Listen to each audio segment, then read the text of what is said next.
Saved by the Bell is getting a sequel, but is Zack Morris really going to be back for the show? Also, the new NBC Streaming Network Peacock announced a new Battlestar Galactica TV show. And there is a new Prince album that is coming out soon, so don't turn that dial.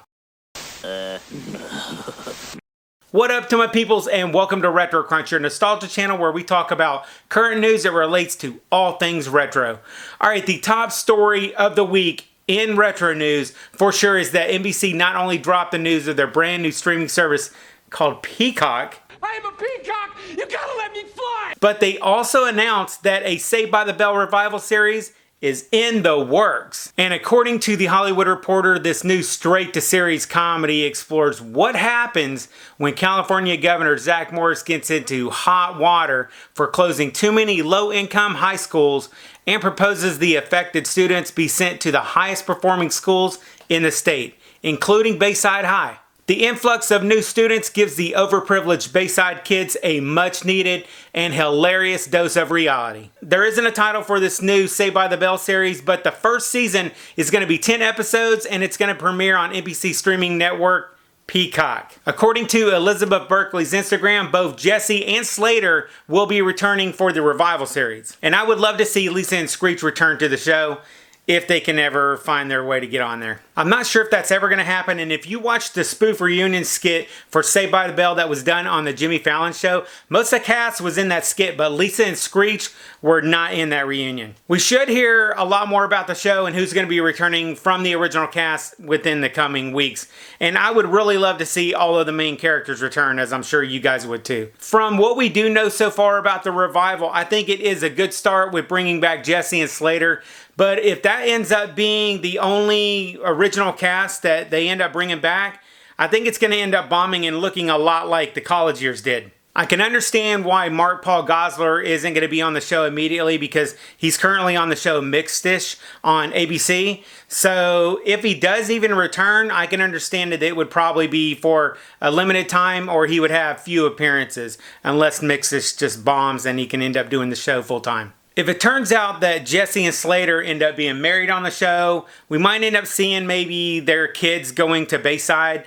And it would be cool if maybe Jesse ended up being a teacher at the school and Slater, of course, he could be the gym teacher. I think that could work. But if NBC can bring back Zach and Kelly, I think this show has the actual chance of being pretty good. I would love to find Zach losing his job as the governor and getting hired on as the principal at Bayside. Can you imagine Zach being the principal at Bayside? Maybe this show won't come back as like Cobra Kai level good, but come on, it's Saved by the Bell. What could actually go wrong? I mean, nothing, right?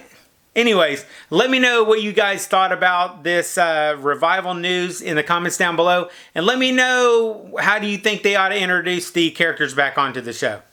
And then in the next story, NBC announced that they are working on a new Battlestar Galactica series. And they are not going to be retelling the original story that Glenn Larson did from 1978 or even the version from 2003.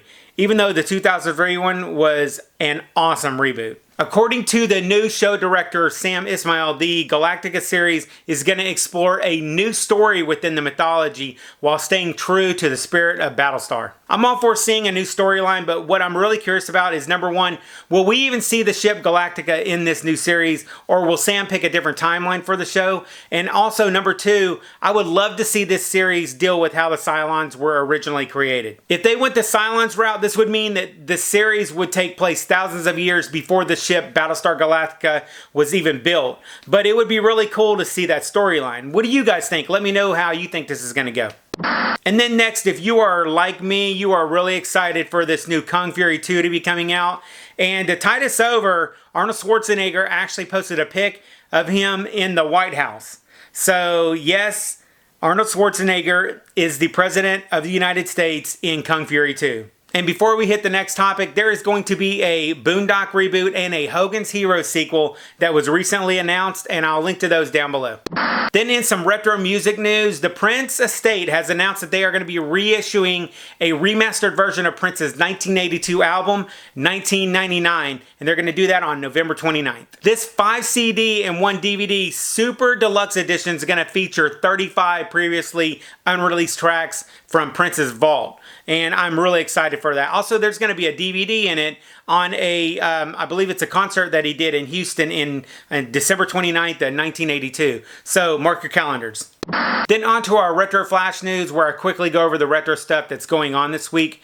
The Roseanne spinoff that killed off Roseanne, that's called The Conners, is returning September 24th for its second season. Also, the Sega Genesis Mini finally hit stores yesterday. And there's a new trailer for Creepshow that was just released, and now you know. And knowing is half the battle. G.I. Joe! And if you are into retro and nostalgia stuff, be sure to subscribe to our channel and check out our next video that is right over there. I'll catch you on the flip side, and remember, if it ain't retro, it ain't worth watching.